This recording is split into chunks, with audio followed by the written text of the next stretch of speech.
Israel kills enough of these sons of bitches that this is not a problem again. Whenever anyone suggests that Israel is willfully killing civilians, that is the most ignorant, bigoted, anti-Semitic bullshit ever said. There cannot be a ceasefire. Anyone who calls for a ceasefire is a terrorist sympathizer under these circumstances. What have you been smoking, boy? Huh? What have you been smoking?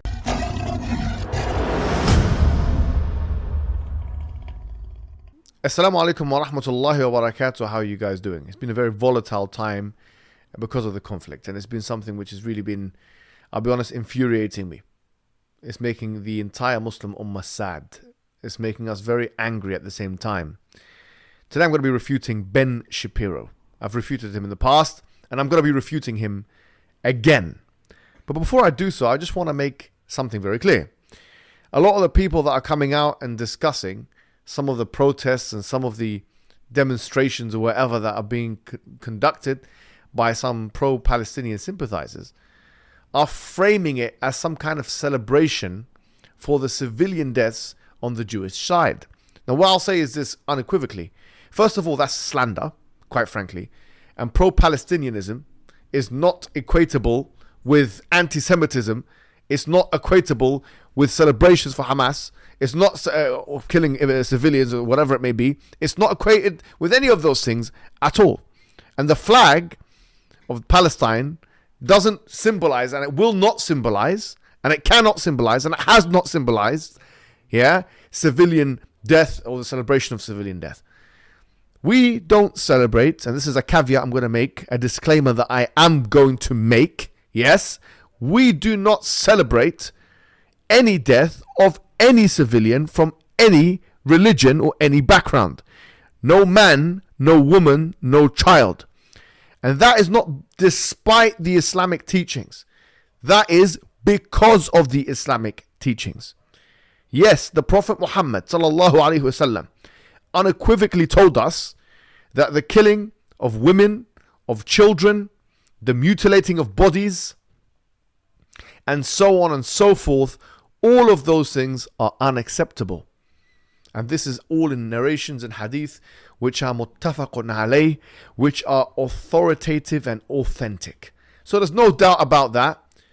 And you can go back to my Twitter feed where I put those hadiths in the Arabic language in which you can translate for your own convenience. So don't try it. Don't try and smear us. Don't try and slander us. Don't try and attack. Don't try and produce red herrings. Now let's go and talk about this situation.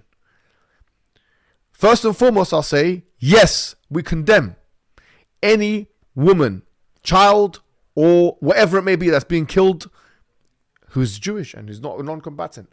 But why is it the case, Ben? Why is it the case that none of your colleagues or you have been able to offer one single condolence, one single condemnation, one single word of sympathy for any of the Gazans that have been killed throughout the 16 years of blockade in the open air prison that is called Gaza? The suffocating conditions, the gag conditions that have been put in place. Why is it that you have not been able to apologize for supporting the IDF who have perpetrated such actions, knowing full well that when they do so, they will disproportionately kill civilian people?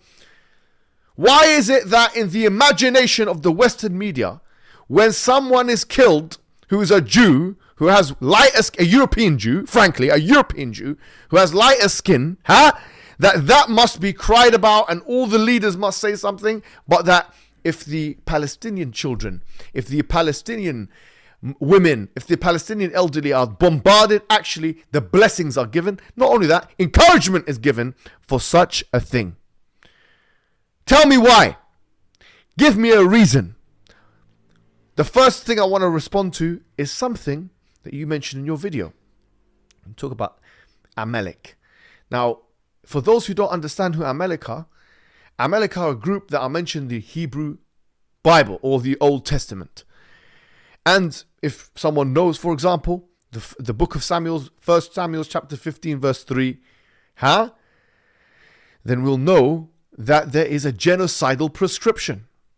Now, why is Ben Shapiro mentioning Amalek? Let's take a look at the video. It did not matter. Just as in the Bible describes Amalek as preying on the weak and the elderly. That this is what they do. As you can see here now, he's trying to preamble his discussion by talking about Amalek. Now, who are Amalek here? Is it Hamas or is it the Palestinians? This is my question, because you've kept it quite vague here. You've kept it quite vague here because if we look at the Old Testament, it says that go and kill the men, the women, the children, the oxen, the sheep, and even the ass. And even the ass. And I think you're an ass, a jackass. That's what you are. That's what you are. Because you're talking, as we'll see, you're crying with alligator tears. You're crying about the death of the civilians on the Jewish side. But not one word is spoken. Not one word is spoken about any of the suffering on the other side. We can't take you seriously. Let's take a look at what you say. You say 3 times, this is what evil looks like. Again, we all have to watch this. This is what evil looks like. It's what evil looks like. It's what evil looks like. It's what evil looks like. Okay, this is what evil looks like. I agree. If a child is killed, and this is a big if, by the way, in جاءكم فاسق بنبأ فتبينوا. These reports, the Quran says if someone comes to you with a news, if an evildoer comes to you, and you are the biggest evildoers, with the news, then you have to verify. A lot of the stuff that's coming out, we don't even know for sure if that's happening or not. But for the sake of argument, some of it we can say beyond reasonable doubt is happening and we condemn. No problem. Any person that's a non-combatant, woman, child, whatever, we condemn the killing of that person. Having said that, you said this is what evil looks like. You're saying that's what evil looks like, but when it comes to the images that you're seeing in Gaza, that's not what evil looks like. That's not what evil looks like. Let's take a look at Exhibit A.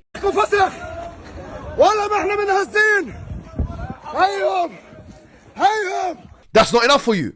Let's take a look at Exhibit B.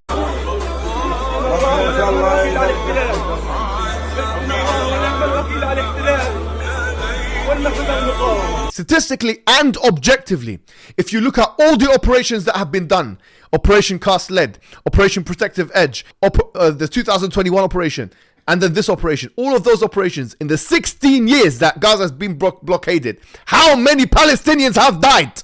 How many civilians have died? Answer me that question. How many civilians have died? How many women have died? How many children have died? How many? In 16 years, how many? Thousands and thousands and thousands. Thousands, and not one tear, not one word spoken. Because you know what? You prefer the blood of your children, the Jewish children, Israeli children, over the blood of ours. Full stop. How could you not condemn the IDF from doing these bombardments when they know full well that if they do these bombardments, they would disproportionately kill women and children? They do these bombardments, therefore they disproportionately kill women and children. Don't say that, oh, Hamas is using them as human shields. Hamas is using them as, like what? Every single member of Hamas has got a child in front of him like that and holding him like this? Is this the comic book picture that you're trying to portray here? 2.2 million civilians. Are there even enough Hamas to go around and hold them as human shields like that? A child? Are you dumb? Are you crazy? And why are you trying to portray as if the only way that there can be an offensive, an attack and defending, as you call it, Israel has to defend it? Why are you making it seem as if that's the only way is through aerial bombardment?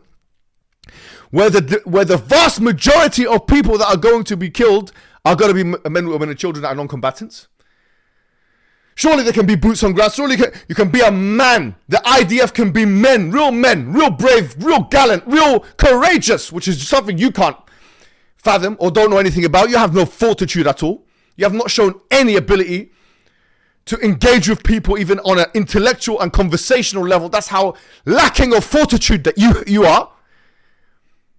Why don't they go face to face with Hamas? Fight them. Why'd you have to kill the child? Why'd you have to kill the woman? Oh, it's 100% collateral damage. And all of the generals that I've been seeing, I say, yeah, collateral damage. They've been asked by the Western media, collateral damage. It's going to be the worst thing. One of them says the worst thing since World War II. And you're talking to me about the Holocaust when you have one of your commanders telling, yeah, it's going to be the worst thing since the Holocaust, effectively. And we're not talking about Hamas. We're talking about children here. We're talking about women here. We're talking about elderly people. You make me sick. You make me sick. But what's even worse is that you go on to talk about the Palestinians and you deny that it's even an apartheid state. Let's take a look at what you say. Let me point out at this point, there is no apartheid. 20% of Israel's population is Arab.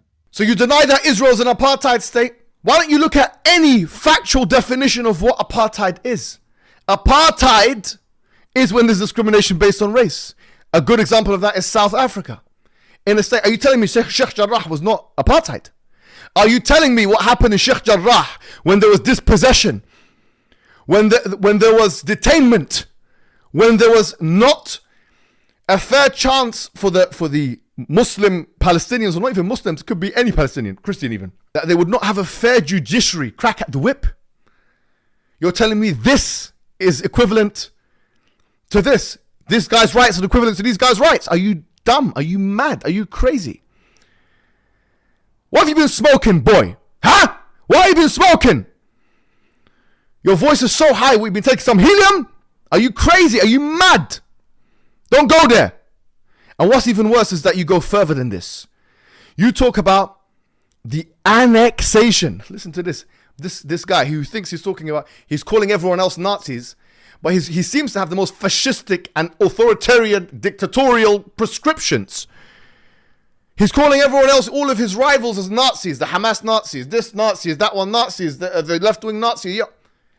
And what you're prescribing are effectively authoritarian dictatorship type, Nazi type policies. Let's take a look at what you talk about when you talk about the annexation of Gaza. Whether Israel annexes the Gaza Strip, as it damn well should, because the Palestinians have proved themselves incapable of self-governance in the Gaza Strip by allowing Hamas to overrun them. Now, this is beggars belief, really. Either you don't understand how the political system of certain countries and states work, you're blissfully ignorant, or you're intentionally ignorant, or you're trying to fool the ignorant. Either way, ignorance must feature in this analysis. Ignorance must feature in this analysis. If you're saying that Israel's not an apartheid state, but then in the next breath, you are recommending formal annexation through conquest, which, as you know, is against international law. But you don't care about international law. Forget international law, no problem. Don't call your country a democracy. Don't call your country a pluralistic place or a liberal place. Don't be stupid. You're calling for annexation because the Palestinians are not capable of choosing the right people. So you must make the decision for them, don't you, Ben? You must make the decision for them. Are you okay? Are you okay? And what's shocking is that those protectors, the bastions, the archetypes, the personifications, the walking freedom of speech advocates who are with you at the Daily Wire, none of them are saying, wait a minute, doesn't this deny self-determination? Isn't this against constitutional American rights that we speak about so much? None of your friends have told you that, wait a minute, let's rephrase this a little bit so it can be in line with maybe some constitutional principles that we are espousing elsewhere, that we're advocating elsewhere, that we're speaking about elsewhere. How could this be in line with democracy? How could this be like? Because that's what you preach. So why don't you practice what you preach? But no, it's Palestinians. As I don't know what his name is, the politicians, they're human animals, right? They're human animals, so they have to be treated as a second, not even no determination, self-determination. Okay, fine, have it your way. But don't call yourself not an apartheid state. You're an apartheid state. Don't pretend to be a liberal democracy. Do not pretend to be a liberal democracy. And don't call other people Nazis when your prescriptions are Nazistic and fascistic in nature. I don't know how the general public in America, most of which believe in a kind of constitutionalism, a kind of democracy, the majority of them, how could they tolerate this behavior? It must be that dehumanization has reached a critical boiling point, critical mass. It has to have reached critical mass, where these people now, honestly, their death and the images that we saw in the beginning of this video are inconsequential. It must be that they're inconsequential. Absolutely sickening and disgusting. And I think you've been watching a lot of my videos because you're starting to use my vernacular. He has an unfortunate history of being pusillanimous about all this. Pusillanimous? I don't know of any better word to describe you. A person who's been challenged in debate for a very, very long time. And all you can approach as a college student. Just like the IDF, cowardly. You're cowardly because the IDF want low risk, high reward. And for them, a high reward is high civilian casualties. Where they're pressing buttons in planes when they're very safe. But they don't want face-to-face confrontation. Why haven't we seen boots on ground? This is absolutely cowardly behavior. Why is there aerial bombardment which affects a majority of civilians? Why are you advocating this? You're a coward. The IDF are cowards, no doubt about it. No doubt about it. Pusillanimous. You're a puss. You're a puss. I can't see a bigger puss than you. Cannot think of a bigger puss than you. Don't use that term as if you've got something. Any kind of fortitude. Walking around with security guards everywhere. You make me sick. Assalamu alaikum wa rahmatullahi wa barakatuh.